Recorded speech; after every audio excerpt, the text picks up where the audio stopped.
이레미야 5장 20절에서 29절 말씀 교도하겠습니다. 너는 이를 야곱 집에 선포하며 유다에 공포하여 이르기를 어리석고 지각이 없으며 눈이 있어도 보지 못하며 귀가 있어도 듣지 못하는 백성이여 이를 들을지어다. 여호와의 말씀이니라. 너희가 나를 두려워하지 아니하느냐? 내 앞에서 떨지 아니하겠느냐? 내가 모래를 두어 바다의 한계를 삼되 그것으로 영원한 한계를 삼고 지나치지 못하게 하였으므로 파도가 거세게 이나 그것을 이기지 못하며 뛰노나 그것을 넘지 못하느니라. 그러나 너희 백성은 개발하며 반역하는 마음이 있어서 이미 개발하고 갔으며 또 너희 마음으로 우리에게 이른 비와 늦은 비를 때를 따라 주시며 우리를 위하여 추수기한을 정하시는 우리 하나님 여호와를 경외하자 말하지도 아니하니 너희 허물이 이러한 일들을 물리쳤고 너희 죄가 너희로부터 좋은 것을 막았느니라. 내 백성 가운데 악인이 있어서 새 사냥꾼이 매복함같이 지키며 덫을 놓아 사람을 잡으며 세상에 새들이 가득하면 너희 집들의 속삭이 가득하더라. 그러므로 너희가 번창하고 거부가 되어 살찌고 윤택하며 또 행위가 심히 악하여 자기 이익을 얻으려고 송사 곧 고아의 송사를 공자하게 하지 아니하며 빈민의 재판을 공자하게 판결하지 아니하니 내가 이 일들에 대하여 바르지 아니하겠으며 내 마음이 이 같은 나라에 보복하지 아니하겠으나 여호와의 말씀이니라. 아멘. 너는 이를 야곱 집에 선포하며 유다에 공포하라 그랬습니다. 이제부터 하나님 하신 말씀이 말할까요? 하나의 이제 소판결문입니다. 소판결문. 이미 말씀드린 대로 계속 반복됩니다. 그 죄를 우리 주님이 한 번씩 이렇게 계속 반복하면서 조금 더 들춰내고 조금 더 들춰내고 또 다른 각도에서 말씀하고 또 그에 따른 합당한 판결의 이유, 심판의 이유를 말씀해 주시고 그 판결에 따른 형벌들 이렇게 계속 반복해 말씀해 주십니다. 여러분 보세요. 야곱 집은 이스라엘이고 유다는 그 중에 또한 하나님 앞에 왕의 지파로 그렇게 지정된 참 우리 요즘으로 말하면 명망 있는 집안이죠. 그런데 그 집안에 뭐라고 그랬냐면요. 전혀 어울리지 않는 예죠. 어리석고 지각이 없으며 눈이 있어도 보지 못하며 귀가 있어도 듣지 못한다 그랬습니다. 그럼 사람이 갖고 있는 최소한의 능력이라는 게 있어요. 최소한 사람이 태어나면요. 눈을 뜨면 보이게 되어 있고요. 귀가 있으면 들리게 되어 있어요. 그리고 사람은 누구나 뭐랄까요. 이 머리를 갖고 있어서 최소한의 생각을 하고 살고 됩니다.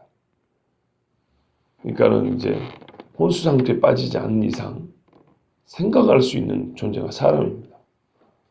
그런데 이게 자 최소한의 능력이라고 하는 것은 어떤 이들은요 대단한 능력을 갖고 있잖아요. 그죠? 같은 이성이 있는데도 암산이 엄청 빠르다거나 기억력이 훌륭하다거나 같은 콘데도 냄새를 아주 또 특출나게 잘 맡는 분도 있고 같은 눈인데도 우리는 잘해야 어릴 때 보면 2.0 하는데 저기 몽골하면 7.0도 있다잖아요. 최소한의 능력조차도 어쨌다고요? 잃어버렸다 이런 말이죠. 보십시오. 귀가 있어도 못 듣고 눈이 있어도 못 보고 어리석어 지각이 없다잖아요. 이성이나 시력, 청력 또는 뭐 시각, 청각 해도 좋아요. 최소한의 사람이 갖고 있을 수 있는 이 신체 기능조차도 어쨌다고요? 심히 약해져서 아예 없어져 버렸다. 그러니까 하나님을 알 수 있는 뭔가 이 몸이 하나님을 지각하고 이렇게 느낄 수 있는 이런 것들이 다 없어졌다는 겁니다. 하나님을 알지 못하고 잊어버렸다. 하나님에 대해서는 다른 거는 몰라도 하나님에 대해서는 무감각해져 버렸다는 겁니다. 느끼지는 못해요. 하나님에 대해서는. 완전히 하나님과의 관계에서는 모든 이 감각이 마비되어 버렸다는 얘기입니다. 누가요? 이스라엘과 유다가. 그래서 하나님이 이들에게 호소합니다. 백성이여 들을지어다. 귀가 있어도 못 듣는데 왜 들을지어다 그러죠? 여러분 엘리야 기억나시죠? 엘리야가 호렙산 왔을 때 불이 지나가고 바람이 나오고 지진이라고 해도 분명히 하나님 지나가는데 하나님이 없더라 그랬어요. 말씀이 모순처럼 보입니다. 지나갔다잖아요, 하나님이. 그럼 마귀가 지나간 게 아니고 하나님이 지나갔다고요, 분명히. 근데 엘리야가 없더라 그랬어요. 그럼 뭐냐? 지나갔지만 엘리야는 지금 마음이 매우 낙심이 되어 있거나 하나님께 매우 불만이 많거나 하나님하고 정말 이게 우리 인간적으로 보면 너무 못마땅한 거예요. 하나님이 하시는 게 못마땅해요. 왜요? 이세벨 그거 좀 처리해주면 될 거를 죽은 자도 살린 선지자가 이 호렙산까지 도망을 오게 해야 되냐 이 말이죠. 그렇지 않으세요? 여러분 한번 생각해 보세요. 그 말이에요. 우리가 아주 낙심되면 평상시에 좋아하는 돈도 앞에서 돈다발에 떨어져도 넋을 잃고 그러든지 말든지 이런다고요. 돈이 있으나 없는 것과 같은 거죠. 그렇죠? 아무리 명예가 높고 권세가 있어도 가장 부끄러운 게 드러나 버리면 그까짓 거 있어봐야 무슨 소용이 있어요. 그냥 넋을 놓고 있는 거죠. 그러나 그들을 살리는 방법이 엘리야는 하나님이 세미한 음성으로 다시 살려주셨죠. 하나님이 다시 살리려고 말씀합니다. 근데 가장 이 마비된 그곳 거기를 이렇게 하나님이 터치하고 끄집어냅니다. 너희가 나를 두려워하지 아니하느냐 내 앞에서 떨지 아니하겠느냐. 문제는 이거예요. 어제 이런 표현을 했어요. 하나님을 믿지 않는 것이 가장 중요한 부분. 하나님을 믿는 것이 가장 중요하다. 거꾸로 말하면 하나님을 믿지 않는 것이 죄 중의 죄고 모든 문제는 거기서부터다. 그랬어요. 믿지 않는 게 뭡니까? 하나님을 두려워하지 않는 거예요. 하나님이 계시다면 반드시 두려워하게 돼 있어요. 무조건. 베드로는 물고기가 많이 잡힌 것만 갖고도 벌벌 떨고 주여 나는 죄인으로서이다 나를 떠나소서 그랬어요. 그러면서 뭐라는지 아십니까? 그 다음에 보면 베드로가 주님을 두려워하여 무서워하여 무릎을 꿇어 앉았다 이렇게 돼 있어요. 그러자 예수님이 네가 이제는 사람을 낙넘어 사람을 취하려 이렇게 돼 있고 따라오라 이렇게 했어요. 뭐라고요? 베드로의 마음이 무서워하였다 이렇게 돼 있어요. 이게 지난주 영유아부 설교죠. 권사님 맞죠? 예. 우리 교육자 경건에 하는데 그 본문을 우리 전도사님이 말씀을 전했어요. 제가 물어봤어요. 왜 무릎을 꿇었냐고 전도사님한테. 경건의 시간은 그 이야기를 빼먹고 했길래 자 물어봤어요. 그랬더니 무서워해서요. 그래도 맞아요. 본문에 그렇게 돼 있거든요.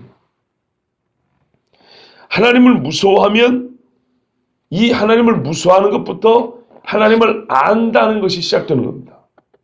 다메섹 도상에서 바울이 신학적으로 뛰어난 사람이 예수님 앞에 질문할 게 얼마나 많겠어요. 그러나 압도되는 그 빛에 무서워서 벌벌 떨었어요. 뭐라 하냐면 그 주변에 있는 사람들 전부 다 그 빛만 보고도 죽은 자와 같이 되었다 그랬어요. 거기서부터 시작입니다. 얼마나 이 무서워하자고 떨지 않냐. 즉 얼마나 오만방자한 백성이 되었냐. 그러니까 하나님의 기적이 널려 있어도 눈에 안 들어오는 것이고 늘 외쳐 귀에 들려줘도 안 듣는 거하고 똑같은 거예요. 귀 먹은 사람하고 똑같은 거죠. 충분히 생각을 하고 율법이 있기 때문에 읽어보면 이해가 되는데 어리석고 지각이 없어 하나님을 전혀 모른다는 거예요. 기본적으로 왜요? 하나님은 무서워하지 않기 때문에. 그런데요. 요한복음에는 또 이렇게 돼 있어요. 너희가 성경에서 영생을 얻는 줄 알고 성경을 부지런히 본다. 근데 왜 영생이 없냐? 쓸데없이 성경 본다는 거죠. 내가 아는 거 있다. 예수님이 그랬어요. 너희 마음에 하나님 사랑이 없는 줄 내가 아노라. 하나님을 사랑하는 마음이 있으면 백날 천날 읽어봐야 절대 구원 못 온다 그랬어요. 왜요? 믿어지지가 않거든요. 하나님의 사랑과 함께 읽어야 십자가가 은혜가 되는 것이지. 하나님의 사랑과 함께 와야 이스라엘 향한 심판도 이게 하나님의 사랑이 사는 거구나 이렇게 돼야 하나님을 향한 신뢰가 생기는 것이지. 떡 주면 조합과 해별나하고 매 한 대 때리면 싫어가지고 하나님 없어 하고 있는데 어떻게 그 사람이 구원을 받겠어요? 제가 이런 표현을 했잖아요. 적어도 제가 보기에는 성경은 하나님을 사랑하는 것과 하나님을 두려워하는 것이 균형을 맞춰야 한다고 말하고 있다고 그랬어요. 말씀이 그렇잖아요. 그죠? 제 이야기 아니고 괜히 여러분한테 한인관의 신학으로 끌어들이려는 게 아니에요. 성경에 분명히 그렇게 말하고 있어요. 끊임없이 하나님을 사랑하라고 말하고 끊임없이 여호와를 두려워하라고 말하고 있어요. 얼마나 겁이 없냐? 22절, 23절에 보시면 22절 이하에 보시면 한 가지 예를 들어놨어요. 너희들 바다를 보지 않냐 이 말이죠. 인간이 볼 수 있는 일반적인 자연현상 중에 아주 강력한 현상이 몇 가지 있어요. 그 중에 하나가 해입니다. 해. 이 빛의 능력입니다. 어마어마하죠. 햇빛이 없거나 또 하나님이 천지를 말 때 빛이 있으라고 그랬다고요. 이 온기와 에너지가 없으면 우리 다 죽죠. 또 하나는 바다입니다. 불은 우리가 일부러 내야 되잖아요. 그죠? 그렇지 않냐고 일반적으로 우리가 평상시에 볼 수 있는 거예요. 바다를 한번 봐보세요. 그 힘이 얼마나 큰지. 육지에서 아주 잘 모르시나요? 가끔 한번 바다를 봐보세요. 그 엄청난 물이 갖고 있는 힘은 가히 사람의 상상력을 초월합니다. 태풍이 나도 불 것 같으면 바람도 어마어마하죠. 그런데 우리가 바다를 볼 때 바닷물이 조금만 오버하고 쳐버리면 해안 지역은 어떻게 됩니까? 다 죽습니다. 그런데 사람들이 희한하게 바닷가에다 집을 짓고 살아요. 뭘 믿고 그럴까요? 뭘 믿고요? 모래를 믿고 그러는 겁니다. 그 부스러지고 그 이렇게 몸 손해지면 다 내려가 버리는 별것 아니는 모래를 믿고 거기다 짓는 겁니다. 절벽 위에서 바다를 보는 경우는 그렇게 많지 않습니다. 사람이 거주 환경과 보면 대개는 바닷가라 그러죠. 그렇죠? 예. 자갈이나 모래로 깔려있는 그 바닷가 주변에 집을 짓고 삽니다. 저희 섬에도 가보시면 알잖아요. 예. 참 희한하죠. 그까지 모래가 뭐라고 부산 해운대만 보더라도 강릉 경포대 같은 데 봐보세요. 그까지 게 뭐라고 그거 물이 금방 쓰고 넘어갈 것 같은데 희한해도 그 큰 파도가 모래를 거쳐오면서 다 깨져버립니다. 그 어마어마한 힘들이 분산돼 버립니다. 그리고 거기 있는 모래를 한꺼번에 다 쓸어갈 것 같은데도 조금씩 쓸어가거나 아니면은 여전히 이기지 못하고 그러고 있습니다. 이것만 보더라도 사람이 깨달을 수 있다는 겁니다. 이 어마어마한 힘을 누가 컨트롤하냐? 왜 이 엄청난 바닷물이 세상에 모래를 못 이기고 그 바닷물의 경계가 그렇게 정해지느냐? 하나님이 창조를 그렇게 하셨습니다. 창세기 그렇게 되어 있어요. 또 욥기에 보면 아주 이게 우아하게 표현되어 있어요. 욥기 38장 이하에 보면 그 중에도 물 이야기가 나와 있습니다. 물과 무태 이야기가 나와 있습니다. 뿐만 아니라 시편 같은 데도 104편 9절에 주께서 물의 경계를 정하여 넘치지 못하게 하시며 다시 돌아와 땅을 덮지 못하게 하셨나이다. 이것만 보더라도 이 어마어마한 바다가 이 약하게 보이는 모래를 못 이기네. 어떻게 이게 가능할까? 라고 묻는다면 우리가 성경을 보고 이 질문을 한다면 하나님을 두려워할 수밖에 없다는 겁니다. 하나님의 힘은 얼마나 큰가? 하나님은 어떤 능력을 가지신가? 두 번째죠. 추수의 힘입니다. 추수 이야기입니다. 곡식을 뿌릴 때 이른 비와 늦은 비를 때를 따라 주시고 우리를 위하여 추수 기한을 정하셨다 그랬어요. 여러분 참 어떻게 이렇게 때를 잘 맞추실까? 이건 단순히 능력만의 문제가 아니에요. 곡식을 뿌릴 때 여러분 만약에 단 하루 만에 곡식을 뿌려야 한다 생각해 보세요. 즉 파종의 기간이 몇 시간 내지는 하루라고 하면 얼마나 우리가 곡식을 심을 수 있겠습니까? 그리고 심고 나서 비가 내리지 않으면 적당한 때에 비가 내리지 않으면 우리가 나중에 가을에 알곡을 얻을 수는 없습니다. 한 해만 가뭄이 들어도 죽겠다고 난립니다. 기가 막힌 거예요. 막 뿌렸을 때 비가 와야 되고 나중에 결실할 때 추수 전에 비가 또 와줘야 합니다. 우리 한국으로 말하면 봄에 비가 와야 되고 한참 이제 곡식 이렇게 막 익었고 추수하기 전에 늦여름이나 이때쯤 또 비가 한 번쯤 와야 됩니다. 그래야 곡식이 자랍니다. 무슨 말이냐면요. 곡식이 뿌려져서 이게 발아하고 추수기가 될 때까지 꼭 필요한 때에 필요한 만큼 비가 내린다 이 말입니다. 대개는 그러죠. 만약 이게 불규칙적이었다면 우리가 농사법을 처음부터 만들 수가 없습니다. 규칙적인 자연환경, 자연의 변화에 따라 농사법을 만들죠. 그런데 희한하게 우리가 농사법을 만들기 그 전부터 곡식이 뿌려지고 거두는 그 기간 안에 정해진 기간이 있을 거 아닙니까? 그건 내가 만든 거 아니잖아요. 벽시를 심으면은 내가 원하면 한 달 만에 꽃 피고 뭐 10달 만에 피고 이런 건 아니잖아요. 되게 정해진 기간이 있단 말이에요. 거기에 희한하게 정확하게 맞더라 이 말이에요. 비 내리는 게. 그렇죠? 그럼 어떤 분이 이렇게 물을 거예요. 아니 저기 남쪽하고 북쪽하고 다르잖아요. 아 그니까요. 북쪽에서는 한 번만 거두니까 한 번에 맞게 비가 오고 남쪽에서는 3번도 안 하니까 3번 거둘 수 있을 만큼 비가 그때 오고 햇빛도 내리쬐고 타이밍이 그렇게 잘 맞는다는 거예요. 또 하나는 추수 이야기. 추수가 만약에 아까처럼 하루 해야지 만약에 그 하루를 넘겨버리면 다 곡식이 말라버린다든지 몇 시간이 있고 그 몇 시간을 넘어서면 곡식이 다 그냥 저절로 떨어져 버린다든지 이러면 우리가 또 탈곡 추수를 못 하겠죠. 그런데 오늘 보면 기한이 이렇게 돼 있어요.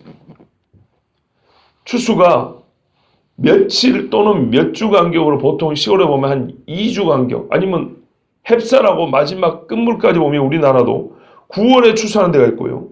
10월 말쯤에 추수하는 데가 있고요. 거의 한 달 정도 걸립니다. 그동안에 이렇게 시간 여유를 두고 해도 못 먹지 않아요. 먹을 수 있어요. 이건 하나님의 기막힌 배려라는 겁니다. 사람이 만약에 하루 동안 추수를 해야 되면 아파서 못 할 수도 있잖아요. 우리 시골에 품앗이라는 게 노동력이 부족해가지고 서로 돕는데 만약에 하루 이틀 만에 추수를 해야 되고 나머지는 다 못 먹게 돼버린다. 그러면 그 부족한 노동력을 가지고 곡식이 열매를 맺었다 하더라도 그거를 다 거둘 수가 없겠죠. 그런데 하나님께서 상당한 기간을 주셔가지고 우리 인간의 그 연약함을 배려하셔서 생각보다 긴 기간 동안에 추수할 수 있게 그렇게 해주셨다는 겁니다. 여기서는 하나님의 지혜와 인자가 드러난다는 거예요. 일상생활에서 말입니다. 그런데 바다를 보고도 두려워하지 않냐고 그 엄청난 힘을 제어하는 하나님, 그것도 이 가는 모래를 가지고 제어하는 하나님을 두려워할 줄도 모르고 자기들이 먹고 사는 것을 보면 하나님을 어떻게 해야 돼요? 하나님의 은혜와 긍휼을 알고 인자하고 경배해야 됩니다. 마땅하고 23절에 뭐라 합니까? 백성들의 마음이 배반하여 중립도 아니에요. 반드시 하나님을 떠나야 됐어요. 이 배반은 의도적이에요. 반역하는 마음이 있어서 누가 속이니까는 몰라서 따라하는 게 아니에요. 그들이 반역하는 마음을 각자 가지는 거예요. 각자 하나님을 반역하고 내가 하나님과 이겨버리라. 이런 마음을 갖는 거예요. 여러분 욥을 잘 보십시오. 욥이 큰 고난이 있을 때 그 입술로 범죄하지 아니했다 그랬어요. 그런데요. 그 고통 때문에 하나님 앞에 범죄한 게 아니고 친구들이 부추기니까 범죄를 했어요. 뭐냐면 네가 이 자식아 그 죄 지어서 그렇지 그러면서 고통의 이유는 여러 가지가 있습니다. 근데 욥 같은 경우는 분명히 죄 때문은 아니었어요. 죄 때문에 예레미야가 지금 말한 것처럼 죄 때문에 유다는 심판할 수 있지만 욥은 아니었어요. 분명히. 그런데 욥의 친구들은 욥에 대하여 판단하기를 죄 때문이라고 그랬어요. 근데 욥은 그래도 양심 있는 사람이어서 교만해서 그런 게 아니고 분명히 자기 신앙의 양심에 입각해서 이번에 내가 고통당하는 건 죄는 아니다. 이렇게 말했다고. 그런데 친구들이 자꾸 그렇게 몰아붙이니까 욥이 이제 화가 나서 내가 하나님과 한번 따져보겠다. 하나님 나하고 이야기 좀 합시다. 이러면서 이제 입술로 범죄를 합니다. 그리고 하나님 앞에 막 이제 항변하고 소리를 지릅니다. 참 재밌죠. 우리 같으면 언제 하나님께 따지겠어요? 피부가 코끼리 껍데기처럼 변해가고 자식들이 10명이나 죽어버렸을 때 그때 하나님 앞에 따지겠죠. 욥은 그렇지 않았어요. 그게 믿음이었어요. 아주 대단한 사람이에요. 그런데 별것 아닌데 친구들이 자꾸 그러니까 어떻게 거기에 화가 나가지고 그럼 내가 하나님 앞에 따져볼까?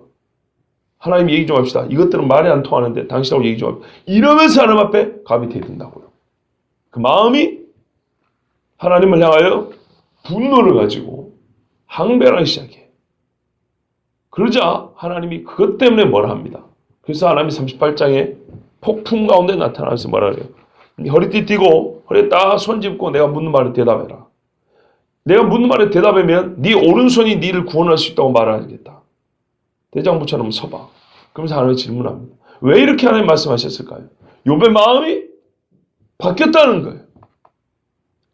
매우 고의적이고 의도적으로 하나님 앞에 지금 반의하는 말을 바뀌었단 말이에요. 그러니까 하나님이 이건 안 되겠다. 너 이리 와봐. 그래가지고 딱 띠띠고 서. 대장부처럼 묻는 말에 대답해. 이랬단 말이죠. 만약 욥이 처음처럼 하나님 앞에 그렇게 말로 항변하지 않았으면 어떻게 했을까요? 그렇게까지 말씀 안 했겠죠. 사소한 것에 그렇게 마음이 바뀌죠. 그죠? 분명히 욥의 마음이 반역하는 마음이 있어요. 우리말로 하면 예전에도 말씀드렸지만 계급장 떼고 한번 해봅시다. 이렇게 9장, 10장 이렇게 나온다고요. 뭐냐면 하나님은 불량배, 깡패 같아서 하나님은 사자와 같아서 무슨 말이냐면 사자같이 하지 말고 좋게 한번 얘기해 봅시다. 어차피 하나님은 신이니까 내가 둘이 같은 레벨에서 말하기는 어렵고 그잖아요. 동네 사람이 보통 사람이 깡패하고 주먹질하면 지죠. 그러니까 그런 거 그 갖고 있는 특별한 그 신적인 권능을 내려놓고 그러고 한번 얘기를 해봅시다. 그럼 나도 할 말이 있어. 이러면서 하나님 앞에 대든단 말이에요. 그때 하나님이 말 그대로 왜 신적인 권능으로 막 갖다 쳐버리나 이러지 않아요. 그래, 그럼 말 한번 해보자. 그럼 내가 먼저 질문해 볼게. 이렇게 1대1로 면담을 하는데도 욥이 꼼짝을 못합니다. 그러나 거기서 중요한 건 하나님이 왜 그 욥의 말에 대답을 해줘요? 욥의 마음이 오늘 이와 같은 거예요. 배반하며 반역하는 마음이 있었어. 너희 마음으로 23절 끝부분을 해보세요. 여호와를 경외하자 말하지도 아니하니 24 그죠? 24절 끝부분이죠. 여호와 하나님을 경외하자 말하지 아니하니 배반하고 가면 하나님을 경외하지 않아요. 경외하지 않는 사람은 반드시 하나님 앞에 배반하는 마음을 가지고 있어요. 하나님을 두려워하는 사람은요. 혹시라도 죄 지을까 봐 그러지 말고 우리가 하나님을 경외하지. 말의 끝이 이렇게 바뀌어 돼 있어요. 그런데 그렇지 않아요. 배반하고 하나님 앞에 따져 묻고 하나님 앞에 막 소리 지르고 그게 말의 끝이에요. 그런데 그들에게 이미 주어진 게 뭐예요? 바다에 그리고 추수할 때 그 기한과 이른 비와 늦은 비란 말이에요. 이것이 어떻게 된단 말입니까? 눈이 있으면 볼 수 있고 귀가 있으면 들을 수 있고 하나님 주신 최소한의 지각을 가지고도 깨달을 수 있는 것인데 전혀 모른다는 거예요. 누가요? 유다 백성이. 유다 백성은 얼마나 특별한 약속들이 많습니까? 그것도 이런 것들이 뭔지 설명도 이미 들었거든요. 옛날부터 조상들로부터. 그런데도 어리석은 자들이 되어서 어리석으면 무지한 상태로 있기만 하냐? 아니요. 악한 상태로 변해서 하나님을 두려워할 줄 모르는 이거는 최소한이에요. 인간이 하나님께 갖고 있는 최소한의 뭐예요? 깨달음이고 반응이에요. 근데 그마저도 없어져 버렸어요.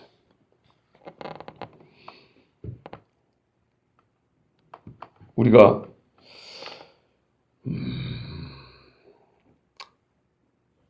생존을 주시는 이게 뭐지? 생존의 문제잖아요. 생존을 허락하시는 하나님께 감사하지 않아요. 경외하지 않아요. 언제 그렇습니까? 생존 이외의 욕구가 충족되지 않을 때. 참 어리석기 그지없죠. 봐보세요. 먹을 거 주시고 바닷물에 가서 쓸지 않아요. 그냥 살아갈 수 있어요. 이렇게 편안히. 그런데 편안히 살면서 내가 오늘 우리 여기 성경대로 하면 이웃의 아내랑 놀고 싶어요. 근데 하나님이 그걸 못하게 하면 어떻게 돼요? 거기에 불만을 가진다고. 이웃의 아내하고 못 놀게 해도 먹을 양식을 주시면 감사해야 되는데 생존이 더 중요한 거잖아요. 그죠? 근데 생존을 주신 하나님께는 무감각하고 감사할 줄 모르고 생존은 이제 확보됐다 생각하고 그 이후에 더 다른 죄의 욕구가 있어요. 그거를 충족시켜 주지 않으면 그걸 못하게 하면 생존을 허락하신 하나님마저도 부정해버려요. 얼마나 어리석은지 한번 봐보세요. 너희 허물이 이러한 것들을 물리쳤고 너희 죄가 너희로부터 좋은 것을 막았느니라. 너희 허물 바로 아까 그 말씀한 우리 성경 앞에 나온 대로 이웃의 아내를 향하여 부르짖던 그런 나귀들과 같이 선지자를 또 바람이라 하고 하나님은 없다 하고 이런 일들, 이 허물들이 이러한 일들을 물리쳤고 이러한 일은 뭡니까? 여기서는 23절 4절이죠. 바닷물이 모래의 경계를 못 넘는 것. 이게 물리쳐져 버렸어요. 그러니까 아모스가 뭐라 그래요, 이제는. 너희가 하나님을 두려워하지 아니하면 그 허물로 말미암아 바닷물을 불러 지면에 쏟으시는 일을 두려워하라. 이렇게 돼 있다고. 바닷물을 불러 지면에 쏟아버려요. 넘어버려요, 이제. 너희 죄가 너희로부터 좋은 것을 막았느니라. 너희가 하나님 앞에 생존을 주신 하나님을 경외하지도 아니하면 어떻게 해요? 이제 그 죄로 말미암아 하늘은 노시되고 땅은 쇠가 된다 그랬어요. 이 추수의 곡식에 좋은 것들이 다 없어져 버립니다. 오죽했으면 다윗 같은 경우도 그 위대한 다윗도 봐보세요. 이웃의 아내 부하의 아내를 탐하고 부하를 죽인 다음에 어떻게 됐습니까? 그 집안에 자식들 간의 강간죄, 살인죄, 그리고 아들이 반역을 일으켰습니다. 그렇죠? 그가 왕자로서 부족한 게 뭡니까? 부족한 게 뭐냐고 도대체. 그 다음에 다윗이 말년에 인구조사하고 나니까 하나님이 천사를 보내서 그 땅에 7만 명을 죽여버렸습니다. 다윗이 하나님 앞에 지켜주시고 있는 하나님 앞에 뭐가 부재해서 군사수를 자기 힘을 한번 체크해 본다 이 말입니다. 그가 안 해도 언제는 뭐 그런 거 있어서 싸워 이겼습니까? 다윗이 어디를 가든지 여호와께서 저와 함께 하심으로 이기게 하셨더라. 이게 성경의 증거잖아요. 왕이 어떻게 됐는데요? 그 촌목동에서 아버지도 인정해주지 않는 8번째 아들로 태어나서 어떻게 왕이 됐냐 이 말이죠. 그 초장에서 양을 칠 때 하나님을 찬송하는 그 모습을 보고 그 양들을 잘 돌보는 모습을 보고 하나님이 불러다가 세우는 거 아닙니까? 그런데도 보세요. 죄의 욕심이 그 이전에 주신 하나님의 모든 은혜를 망각하게 하니까 이 큰 징벌, 이 좋은 것들, 이 아름다운 것들이 다 없어져 버리는 겁니다. 사람이 참 못됐죠. 향락은 없어도 살지만 밥을 먹지 않고 살 수 있는 자는 없습니다. 그런데도 우리가 하나님 앞에 요구하는 것은 가만 보면 생존 이외에 죄의 욕구를 채워달라는 것인 경우도 있습니다. 죄인들은 당연하고 예수 믿는 사람조차도 그런 경우가 꽤나 많아요. 그래서 여러분 이 땅이 그래서 망한 겁니다. 제 말을 오버한다고 생각하지 마세요. 유다가 왜 망했냐고요. 그리고 내일 주일날 듣겠지만 30절 보십시오. 최종적으로 뭐라고 말씀합니까? 기가 막힌 말입니다. 이 땅에 무섭고 놀라운 일이 있도다 그랬어요. 이게 정말만 우리가 주님 다시 오실 때만 생각하고 무섭다, 놀랍다고 하는 게 아니고 유다의 멸망을 앞두고 하나님이 왜 이 땅이 멸망할 수밖에 없냐. 실제적으로 이 땅은 왜 무서운 일을 겪을 수밖에 없냐면 자기들이 정말 무서운 짓을 저지르고 있다 이 말입니다. 내 백성 가운데 악인이 있어서 새 사냥꾼이 매복함 같다. 덫을로 하면 뭘 잡아요? 사람을 잡는데요. 하나님이 없으니까 한지 보세요. 새 사냥꾼이 새를 잡아야 됐는데 사람들이 사람을 잡는다는 거예요. 사람 잡아서 뭐 할까요? 호세아 같은 데 보면 동남 동료 팔아먹었다 이렇게 돼 있어요. 아모스 같은 데 보면 세상에 새들이 가득함 같이 너희 집들의 속임이 가득하도다. 백성 중에 악인이 있는데 어떤 식의 악인들이냐? 사냥꾼이 짐승을 잡는 것처럼 사람을 잡는 놈들이다. 호세아 6장 7절부터 9절에 뭐라고 됐냐면 그들 그 앞에 보면 에브라임과 유다 이야기였거든요. 에브라임과 유다는 아담처럼 언약을 어기고 거기에서 나를 반역하였느니라. 언약을 어기고 하나님께 반역하였느니라. 뭔 언약입니까? 먹으면 죽으리라 그랬죠. 하나님만을 경배하라 그랬죠. 그걸 어기고 반역을 했어요. 길앗은 악을 행하는 자의 고울이라 피 발자국으로 가득 찼도다. 이게 무슨 짐승 잡았다고 피 발자국을 했어요. 사람 죽였다는 얘기입니다. 강도 때가 사람을 기다림 같이 제사장의 무리가 세겜길에서 살인하니 그들이 사악을 행하였느니라. 제사장들이 강도떼가 되어가지고 사람을 기다려서 칼로 찔러 죽이고 재물을 빼앗는다는 겁니다. 제사장이요. 이게 호세아 시대의 이스라엘입니다. 그래서 지금 하나님 말씀 맞잖아요. 사냥꾼처럼 덫을 놓아 사람을 잡았다. 그리고 이런 죄가 각 가정마다 넘쳐있다 그러잖아요. 사람을 잡았는데 세상에 새가 가득한 것 같이 각 집에 속임이 가득하도다. 그렇죠? 사람들이 거짓말로 속임으로 사망으로 끌고 가는 말로서 사람들에게 말로 덫을 놔가지고 막 끌어가지고 자기 이익을 위해서 세상에 가다 놨어요. 새 잡아놓은 것처럼. 각 집집마다. 그러니까 무슨 말이에요? 서로가 서로에게 사냥꾼 노릇하고 있다는 얘기입니다. 서로가 서로에게 거짓말이고 저 말을 들으면 내가 살 것 같은데 이웃의 말을 들으면 죽어요. 그런데 고립되어 사는 사람 없잖아요. 이게 무슨 말이에요? 이스라엘과 유다가 서로가 서로를 닭장이나 새장에 가둬놓고 때 되면 잡아먹는 사람들처럼 서로 잡아먹고 먹히고 있다 이런 말입니다. 온 백성. 그러니까 피가 피를 뒤있는 거예요. 이게 유다 땅의 이야기입니다. 그러면 너희가 번창하고 거부가 돼요. 예, 왜 번창하고 거부가 되고 살찌고 윤택합니까? 사람 잡아먹고 때깔이 좋은 거예요. 소 잡아먹어가지고 미역국 끓여 먹어서 좋은 게 아니고 사람을 잡아먹은 때깔이 나온다. 이게 꼭 무슨 인육을 먹었다는 뜻이라기보다는 사람의 피를 이어서 자기들의 부유함을 취하고 죄를 지음으로 말미암아 이웃을 해야 하는 것으로 자기의 부를 쌓아서 그들이 먹고 마시는데 얼굴빛이 때깔이 좋더란 말이죠. 이해되시죠? 말하면 얼굴에 얼마나 잘 처먹었는지 기름기가 번질번질하고 빛이 나다는 말이에요. 근데 그거는 뭐예요? 죄의 어둠을 삶아먹은 결과이지 진짜 하나님의 빛을 받은 건 아니죠.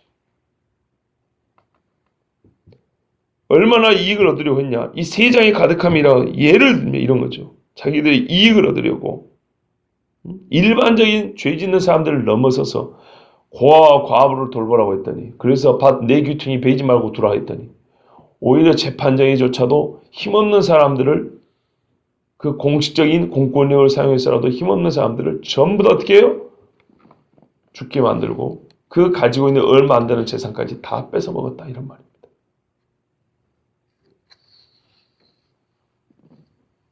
유다가 기름진 음식이 풍족하고 누리는 편안함이 과한 상태입니다. 더욱 가난하고 슬픈 자들의 피를 태워 얻은 빛을 비춰 살고 있는 사람들입니다. 여기서 우리가 깨달은 한 가지가 있어요.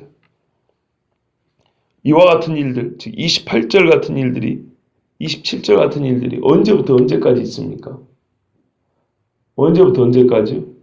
아담 타락 이후로 우리 주님 올 때까지. 이게 무슨 말이냐면요. 사람들이 어떤 말에도 여러분 속으면 안 돼요.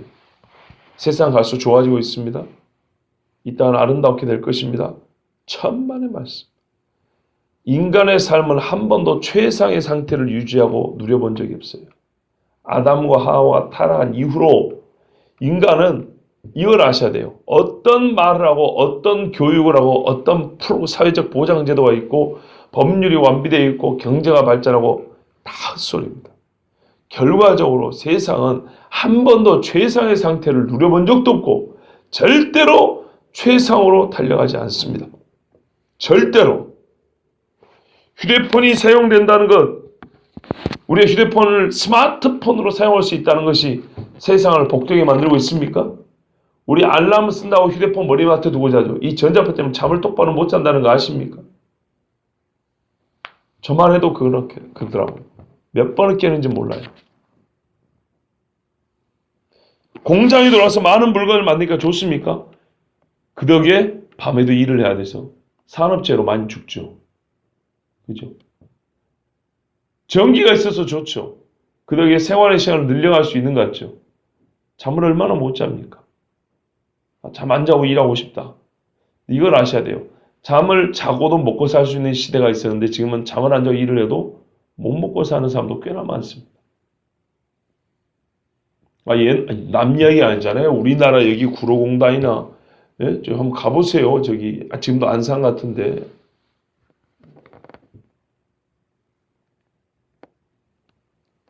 우리가 지금 뭘 누리니까 옛날 사람들은 어떻게 살았을까? 그 힘들게 어떻게 살았을까 하지. 지금도 소위 미개한 나라들에 사는 사람들의 행복도가 우리보다 훨씬 높다잖아요. 우리 잘 이렇게 봐도 이해를 못합니다. 왜? 우리는 이미 세계 10대 경제대국 서울에서 살고 있으니까 우리의 생각 구조와 우리의 이 마음에 이렇게 생체 리듬 같은 거 있잖아요. 그런 것처럼 문화적인 리듬이요. 완전히 여기에 적합하게, 즉, 죄송한 표현이지만, 돈의 힘에 돈신을 섬기는데 최적화된 상태로 살고 있고, 이 변형이 되어 있기 때문에 우리는 이걸 잘 못 깨닫습니다. 이 말을 정말 모르실 거라고 저는 생각합니다. 모르셔도 괜찮아요. 나중에 주님 앞에 가면 이해될 겁니다. 그리고 정말 우리가 미개한 나라에 가가지고 미개로 하지만 그들은 얼마나 행복하게 사는지 몰라요.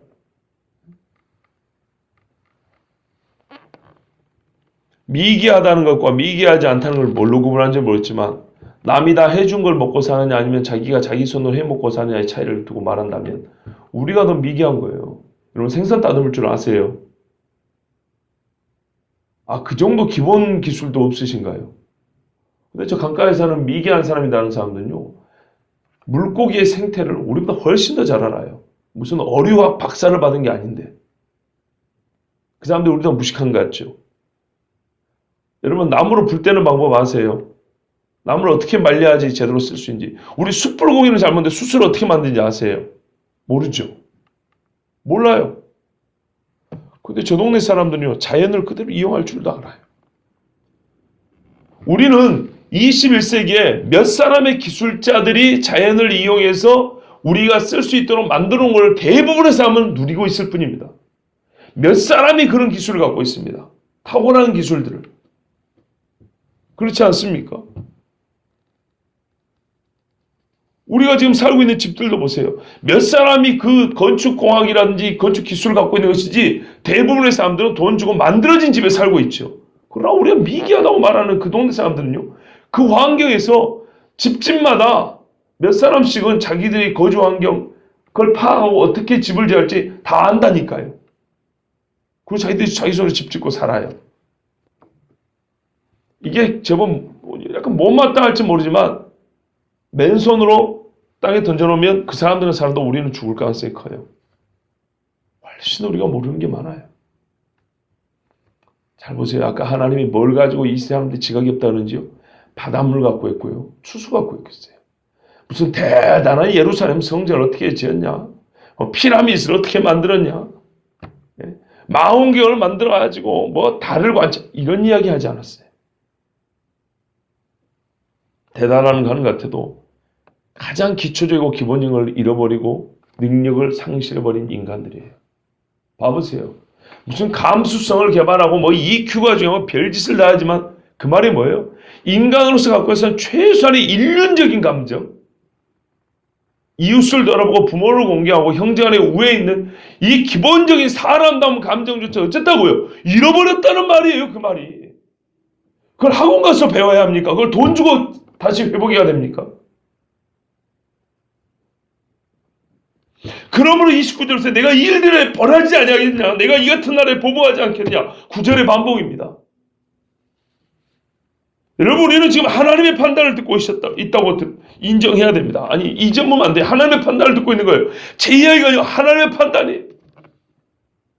어찌 이런 일을 보고도 하나님이 벌하지 않고 이 같은 날에 보복하지 않겠냐. 뭘 대단한 걸 얘기했나요? 지금 하나님이 너희는 왜 수학을 가감승념을 인수분해를 못하고 미분 적분이니 뭐 이런 어려운 수학을 못 푸냐 이런 이야기 했습니까? 왜 외국말을 몰라가지고 영어도 못하냐 프랑스어도 못하냐 뭐 이런 얘기 했습니까? 하나님 지금 가장 기본 태어난 인간이라면 누구나 알 수 있고 누구나 느낄 수 있고 눈이 있으면 볼 수 있는 이야기하고 있지 않냐 이 말이죠 지금. 눈만 있어도 하나님을 두려워할 줄 알 것이고 귀만 있어도 하나님을 경외해야 될 것인데 세상에 내가 유다인은 율법도 주고 선자도 보내주고 제사도 주고 언약도 주고 믿음의 조상들까지 줬는데 어쩌자고 사람을 세 장에 잡아가지고 잡아먹는 것처럼 이 지경이 되었냐 이 말이죠. 그런데 이런 나라에 보복하지 않아야 됩니까?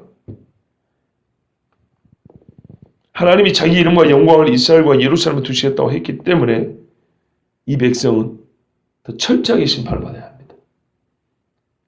그렇지 않다면 누가 하나님의 신실한 분이요 진리 하나님을 믿겠습니까? 쥐새끼라고 감싸 놀면 누가 그 하나님을 믿겠습니까? 이스라엘은 그들이 받는 복에서만이 아니라 그들이 받는 형벌에 있어서도 하나님의 백성인 게 증거되어야 합니다. 예수 믿는 사람이 그래서 그런 거예요. 죄 지을 때 하나님의 매 때리는 게 좀 달라요. 저도 개인적으로 그런 고백했잖아요. 제가 그냥 청년으로 생활할 때하고 목회자 된 이후에 하나님이 때리는 매가 다르더라고요. 맞아보니까 느낌이 달라요. 그것은 한편으로 보면 아파요. 더 아파요. 근데 더 아프다는 게 뭐냐? 하나님이 나를 주의 종으로 인정해 주는구나. 대해 주는구나. 그걸 느낄 수 있었어요. 그래서 감사했어요. 더 아프지만 감사했어요. 달리 표현하면 이스라엘이 받은 복과 그들이 받는 징벌은 여호와 하나님께서 여전히 그들의 하나님이심을 증거하는 겁니다. 아비가 징계치 않는 아들이 있으리요 그랬잖아요. 하나님의 아들된 백성이라는 것을 지금 보여주시는 겁니다. 어제는요, 하나님을 믿는 이 한 가지가 모든 것을 갈라놓는다 그랬습니다. 오늘은요, 오늘 말씀을 통해서는 우리가 그 믿는 것의 핵심을 배울 수 있어요. 말씀을 여기 보면 두 가지가 문제였고 사실은 하나님이 이 두 가지를 요구하는 거예요. 뭡니까? 여호와를 경외하라는 것과 악을 행하지 말라는 거였어요. 그렇게 요약이 됩니다. 하라는 것은 여호와를 경외하는 것이고 하지 말라는 것은 악을 행하지 말라고 그랬습니다. 이것이 하나님을 믿는 것의 실제입니다. 그러면 우리 하나님께 주시는 복이 항상 우리와 함께 있을 것입니다. 기도하겠습니다.